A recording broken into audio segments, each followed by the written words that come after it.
ওয়ার্কফ্লোজ গামরোডে একটি নতুন অ্যাডিশন। এর আগে আমরা ফলো আপস নামে ব্যবহার করেছিলাম। তবে ওয়ার্কফ্লোজটা সম্পর্কে আমরা এখন জানবো যে ওয়ার্কফ্লোজটা কি, কিভাবে ব্যবহার করে এবং আলটিমেটলি এটা কি প্রয়োজনে ব্যবহার হয়।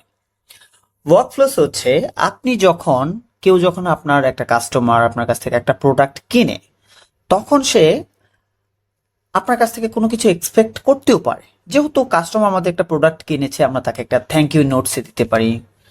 ইভেনচুয়ালি এমন হতে পারে, thanks for purchasing our items. Okay, এর ফলে কি হলো, কাস্টমারে add to send past customers. Okay, also send past customers. এরপর আমরা যখন কেউ আমাদের একটা প্রোডাক্ট কিনবে অথবা এর আগে কিনেছিল, তাদেরকে আমরা একটা ইমেল পাঠাবো। এবং যারা কোন প্রোডাক্টটি কিনেছে, যদি আলটিমেটলি হয় যে কোনো একটা পার্টিকুলার প্রোডাক্ট কিনেছে, যে আমরা লোগো ডিজাইনিং প্রোডাক্টটা কিনেছি, আমরা তাদেরকে কি করব, যে আপনি পেইড মোর দেন দিস। এটা হচ্ছে একটা ফিল্টারেশনস। যারা একটা পার্টিকুলার অ্যামাউন্ট পে করেছে, কত তারিখের থেকে কত তারিখের পর পে করেছে, কোন দেশ থেকে পে করেছে, সো এই জিনিসগুলো যখন কেউ কিনবে তখন তারা আমাদের একটা থ্যাংক ইউ ইমেল পাবে। এরপর লেটস সে আমরা মোটামুটি অলমোস্ট ফিল্টার্ড, আমরা সেভ এন্ড কন্টিনিউতে গেলাম। এরপর আমরা তাদেরকে নিয়ে একটা ইমেল ক্রিয়েট করব। আমরা আমাদের প্রোডাক্ট কেনার 1 ঘন্টা পরে আমরা তাকে একটা ইমেল দিব, গট ইট ফ্রি।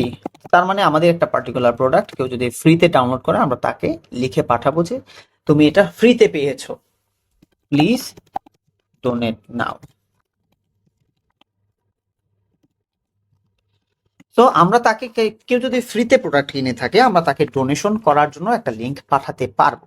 এর পাশাপাশি আমরা চাইলে তাকে দিয়ে একটা ইমেল কম্পোজ করে তার কাছে আমরা পাঠিয়ে দিতে পারবো, সো দ্যাট কাস্টমারটা আমাদের একটা লুপের ভেতরে থেকে গেল এবং আলটিমেটলি সে বুঝতে পারলো যে তার জন্য আমরা কেয়ার করি। এবং এতে করে কি হলো, এই কাস্টমারটা যখন ইমেলটা পাবে, তার মাথায় যে না, আমি একটা প্রোডাক্ট কিনেছি, এই কারণে ইমেল পেলাম। তো 100 জন কাস্টমার যদি এরকম হয়, তার মধ্যে 10 থেকে 15 জন আপনার কাস্টমার রিটার্নিং কাস্টমার হয়ে যেতে পারে। সো যেহেতু আপনি একটা শপ খুলছেন, আপনি একটা প্রোডাক্ট আছে, আপনি বিজনেসগুলো আগায় নিতে চান, সো হোপফুলি এরপর আমরা সেভ চেঞ্জেসই দেবো। সেভ চেঞ্জেস দেওয়ার পর আমরা যদি এটা পাবলিশ করি, তাহলে যারা যারা কিনেছে তাদের কাছে এটা পাবলিশড হয়ে যাবে। তো আমরা এই মুহূর্তে এটাকে পাবলিশ করতে চাচ্ছি না, দ্যাটস আমরা এটাতে রিটার্ন আসলাম। এরপর আমরা আরেকটা ওয়ার্কফ্লো করতে পারি। আরেকটা ওয়ার্কফ্লো হতে পারে যে যারা আমাদেরকে সাবস্ক্রাইব করবে, আমরা তাদের জন্য কিছু অ্যাডিশনাল ইমেল করলাম এবং এই ইমেলসগুলো হচ্ছে অটোমেটিক।